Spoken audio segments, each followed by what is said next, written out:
Welcome to Shiva's Extreme Countdown. You may have heard of minimum item level no echo or MINE runs, which is a very interesting way to challenge yourself with older content that may have been power crept over the years. For those unfamiliar, MINE runs sync your item level to the minimum item level allowed for the given duty, which is often much less than what you normally get synced to. For example, Shiva Extreme would normally sync your gear to around item level 130, but at minimum item level, you would instead work with just item level 95. Similarly, whenever you wipe on attempts that go over a certain amount of time, you get an echo bonus, increasing your stats by around 10%, 5% on extreme content, for each time it happens, peaking at 50% or 25% on extreme content. No echo disables this feature as well. Certain content also just gives you an echo bonus right out the gate, which is also disabled by this option. Now, both of these things are always enabled when you enter duty through the regular queue, and in particular, the most common way you would land in an extreme through regular queue is either if you are a sprout and genuinely queue for that, or you're a mentor queuing mentor roulette that then fill those sprout groups. Just so it has been said, it is generally recommended that you use the Party Finder menu as opposed to the Duty Finder, the one you randomly queue with, to make your groups for extremes like this, as it usually leads to a much more likely chance for success, among other things. Some sprouts simply cannot do this, as you cannot make your own parties on the free trial. I will however say at the very least that if you queue into an extreme like this, make sure you've done your homework.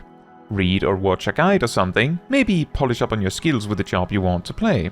Do you have the best gear you can have, and so on. Now, that leads us to this video. As a mentor rouletteer myself, sometimes I wonder how many quote-unquote competent players you actually need to beat an extreme. The most effective way to answer this is of course a practical demonstration. Introducing the Extreme Countdown. We will do Shiva Extreme with gradually less and less players in the group, synced of course, not minimum item level no echo, as this is how it would be in a random group. We continue to diminish the group after each success until we genuinely cannot beat a certain mechanic or meet a hardened rage. For Shiva Extreme, there's no requirement to bring 2 tanks, as the tank switch mechanic is mostly that the tank takes more damage under certain circumstances, but it will not outright kill the tank. As such, we will only bring 1 tank, at least until we observe that we need to for some reason. Similarly, it is a possibility that a single healer can keep a smaller group alive, and given how raid-wide healing scales, one single very good healer might also be sufficient in general. As such, we only bring 1 healer. This makes more space for DPS and also means that we won't have to make the decision to lose half of our healing or half of our tanking as we reduce the group. For particular mechanics that stand out and could even outright halt our progress, the first one is dealing with the sword and shield's stack cone cleave. We need to stack properly for it and see how to survive that. This can make barrier healers very nice. The reason this has to be done is because the stack cleave strikes through damage reduction and invulnerability. 2 facts we didn't actually fully realize until much later. Second, the add phase is actually a DPS check. If you take too long to kill the adds, Shiva will do the intermission stuff anyway, but will do way more damage for each alive add, with 2 typically being completely lethal. If we cannot meet this DPS check, then the run is over. In phase 3, the only real danger is that it is possible for Shiva to bring out the sword and shield again, and every time she does, we have to stack for it and do whatever it takes to survive it. Because it is the 1 stack mark mechanic, it is the 1 mechanic that will gradually become more and more threatening the less players we have on the field. Because phase 3 always starts with staff then bow and only then randomly chooses between staff and sword, fighting her slower will give her better opportunities to use the sword. In both of my somewhat recent mentor roulette runs, she never got to the 3rd weapon. Finally, over the course of the fight, Shiva will gradually gain damage boosting stacks on herself, which of course will make mechanics more and more threatening just by design. But when she gains the 11th stack, or alternatively moments after getting stack number 10, she will do the intermission animation again, and we will die. That means, for this run, we must survive every sword stack attack, and we must beat every ad phase in time, and we must meet the DPS check imposed by the Hardened Rage. Once one of these things are no longer possible, we may be able to conclude that we have reached the hard limit on this fight. Although, if we can make Echo work, there's always a chance we could push further beyond. With that, let's start the countdown, with a full 8-man group to start with to use as a comparison point as we go. First off, she begins with Staff, which is harder with more players obviously. Then does Sword. Due to our damage, we cause her to skip the shield bash the tank is meant to dodge, and just in general allowing us to just stay stacked for the second sword as the ads appear. Phase 3 begins with Staff as expected, and again, this mechanic is a lot harder with more players. We also have an unlucky tank death because of my lack of healing, as I was yet to have acclimated to the sheer amount of auto-attack damage Shiva does.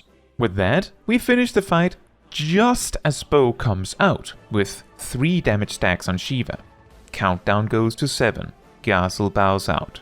We go in again, and she starts with Staff again. Right after, we have this mechanic with circle AoEs and only one save spot that we skipped on 8. An interesting aspect of this mechanic is that it starts by placing 5 AoEs, and then starting from what appears to be a random location, clockwise fills in 3 more, leading to only 1 save spot. It is survivable though, but vulnerability stacks can be a problem later.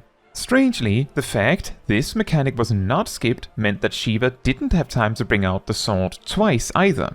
For phase 3, when Staff comes out, I run across the arena for a different save spot because earlier I realized the group was good about being consistent with their positions. And we were 3 in my chosen spot last time, so I just choose a different one this time. Oh my goodness, she hits hard. Them blunt resistance stacks are, they're really something. This is what we call foreshadowing. Notice that Shiva has 20% HP left at the point where she died last time. Now, the reason why Zip pulls Shiva all the way to the edge here is because of the line AoE knockback. If Shiva is all the way up to the edge, you actually have enough space to fly all the way across without it being a problem. You can, of course, also just use knockback immunities. This time, we win with 4 stacks up. Countdown goes to 6, Rust bows out. Tristan also switches from Samurai to Black Mage, so we keep the full party bonus. We go in again. This time, Squeenix RNG blesses us with Sword first. We have the 1 save spot mechanic, and then Staff, and then adds. The sword stack comes again, and we are starting to notice the damage is ramping up on this. With 2 Vuln stacks, Zip is also just casually taking enough damage that I have to spam heal him on sword autos. Once again, in phase 3, we start with Staff as always. The particular reason why I move all the way to the edge every time is that leaving the free save space closer to the center means if someone is having issues finding a spot, it is more easily reachable. And right after, we are met with the pain of tanking with 5 blunt debuff stacks. This time, she also puts out the slippery ice before bringing out the bow, which didn't happen on 7. I guess we had more casualties on 7, since this time Shiva is on 23% when we beat her on 8. We then deal with both bow, the knockback line, and then we finally face the weapon after the first bow, sword. And while we all anticipate Staff because I was confident the 5 circle AoEs heralded Staff, it actually is just the thing that happens at that time in the fight. Zip promptly dies. Remember that the stack ignores damage reduction and strikes through invulnerability. We don't know this yet. Fortunately, the fight was already over, again with 4 damage stacks. Countdown goes to 5. Aradel bows out. We go in again. This time Staff is getting a lot easier. At this point, we realize that Shiva actually starts accumulating stacks already in phase 1. With the sword stack hitting us, I want to reiterate that it turns out this mechanic ignores damage reduction. Before we even enter phase 3, she already has 2 damage stacks. With only 5 players, phase 3 starting with Staff is leading into what I usually say on my solo challenges. When the boss is doing raid-wide damage or avoidable damage, they're making a mistake. We have a slip-up and need to save Girahim from an ice block, and while that happens, Shiva enters bow for the first time, but this time with 4 stacks already at 37% HP. The line knockback comes up, and here I can promptly demonstrate that knockback immunity works. Sword comes up again with 5 stacks, and now at around 10% HP left. A new mechanic appears, Whiteout, which is a very tight donut AoE. When this happened, a lot of people were certainly shocked to discover she even had that. With that, we finish the fight with 6 damage stacks, just before the bow comes out again. Countdown goes to 4. Girahim bows out. We go in again, now with just a light party, and we start with a sword stack. With the amount of healing required to keep Zip afloat just in general, a single vulnerability stack could be a massive problem for our overall survival. Due to there only being 4 players though, staff is nearly free. With the sword during the ad phase, I take a clean 4000 damage from the stack attack. I think it is also worth mentioning again that we discovered after all of these clears that it ignores damage reduction entirely, which is why we keep trying to use it anyway. We go into phase 3, where we have enough space for a designated safe spot for each player, but no wipes means no markers needed, and then we meet Shiva with 8 debuff stacks that just hammers Zip into the floor. Them blunt resistance stacks are, they're really something. Fortunately, her fists just do magic damage. We also enter the bow phase with 4 stacks and 51% HP. A bonus tip, by the way, is that the grey wind on the floor indicates the incoming slippery floor, and it is a good idea to simply stand still when you see that. Shiva, incidentally, is never doing anything at that moment where you have to move. We deal with the line knockback, and we have now wizened up to the sword that tends to come right after the bow, and expect to stack first, making it a lot more manageable. We've also discovered that the 5 circle AoEs that come after give you long enough that you can move to the safe spot after taking the stack. Now, the reason Zip moves Shiva to the center for sword is to make sure we don't get frozen by the Heavenly Strike knockback that comes right after Whiteout. Did you know you can block the knockback by taking 0 damage from it with a barrier? We go on to another bow phase, and as it finishes, we reach 7 damage stacks and get another sword phase, which we finish in. Countdown goes to 3, and Ilana bows out. Tristan swaps back to Samurai. We go in again, and here we actually wipe twice. Once again, she starts with Staff, which is so free this time that only I really have to move at all. We deal with the safe spot and go on to Sword, which now deals 4,500 damage to me through shield. Ads come in and Sword again with another 4.5k damage to me. We manage to get the ads down in time and we go on to phase 3, which starts with Staff as always, which is now very easy with only 3 players on the field. And then we have the much more fun mechanic known as Shiva just bashing Zip with a stick. Them blunt resistance stacks are, they're really something. We then get to the bow phase, with 4 stacks and 55% HP on Shiva. This time, Zip is the target of the knockback line. Now with 5 stacks, Sword comes out and we take it once again. Shiva makes the mistake of wasting time on a donut, a knockback, as well as other mechanics that we can just avoid. She goes to 6 stacks at 33% HP and engages bow phase again. Fortunately, Tristan is targeted by the knockback line this time, so we still have immunities to spend. Stack 7 appears at 21% HP on Shiva, and she makes the grave error of choosing Sword again, while she's all out of slashing debuff stacks. At this point, it is somewhat clear that the stack cleave is unaffected by her increasing damage buffs. We get another round of Shiva wasting her time failing to hit us. She reaches 8 stacks at 7% HP, and we get yet another bow phase. As we round up this victory, note that we had 10% echo due to wiping twice. However, this was not necessary for winning, which will make sense later. Countdown goes to 2, and Tristan bows out. We go in again, but something is now different. With only 2 players, and how close to enrage we already were with 3, it is unlikely we will meet the DPS requirement with just 2 players, let alone survive the mechanics. And that's when Iterate and others share a ridiculously silly trick we can use. Shiva doesn't actually start to really do anything until she drops below 95% HP.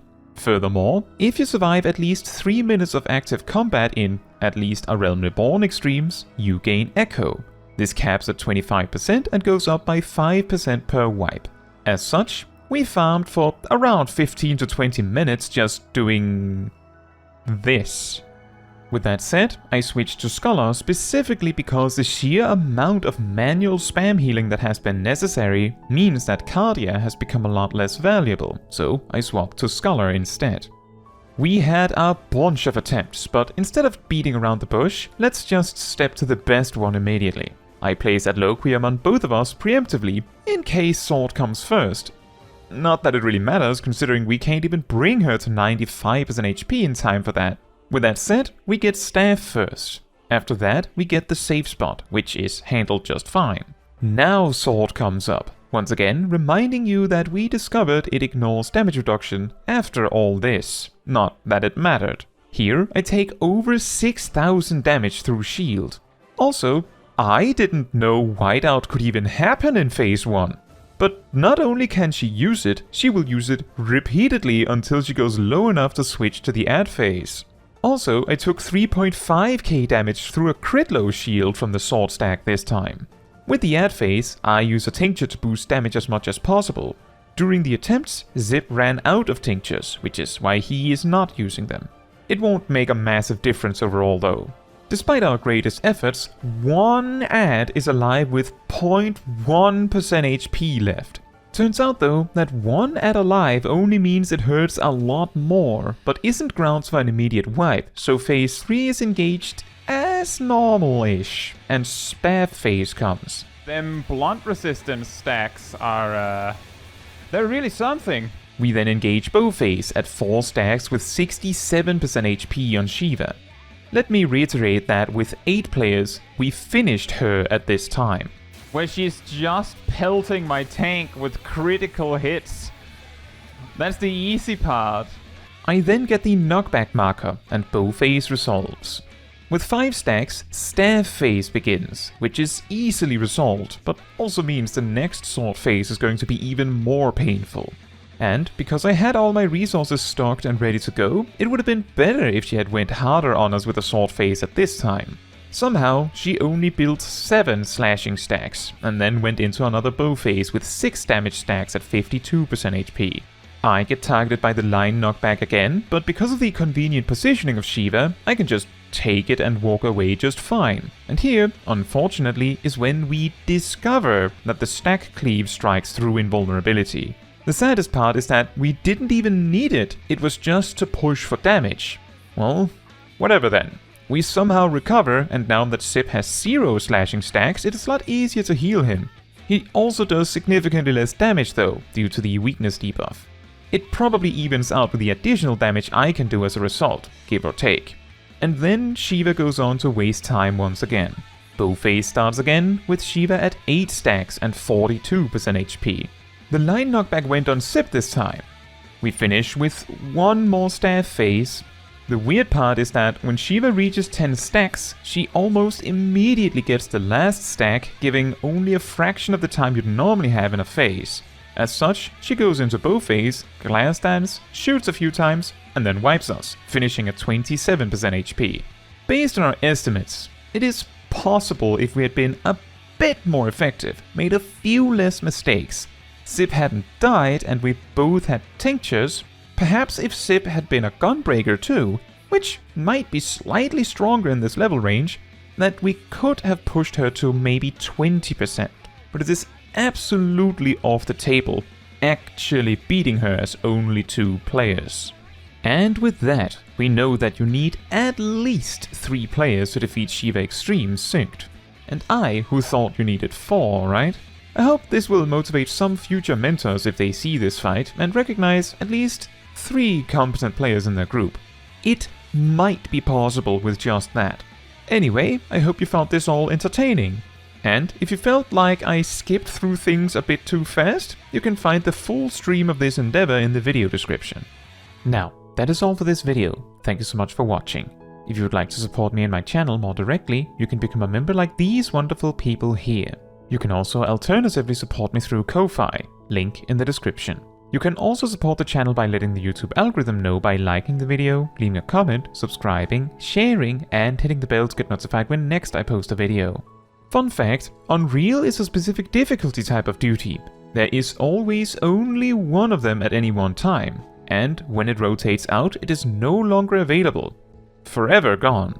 Unreals are simply freshed up max level versions of old extremes. The first one was Shiva Unreal, which was this exact fight we did here. Interestingly, it was common to solo tank her in the Unreal version too. Less common to solo heal her though.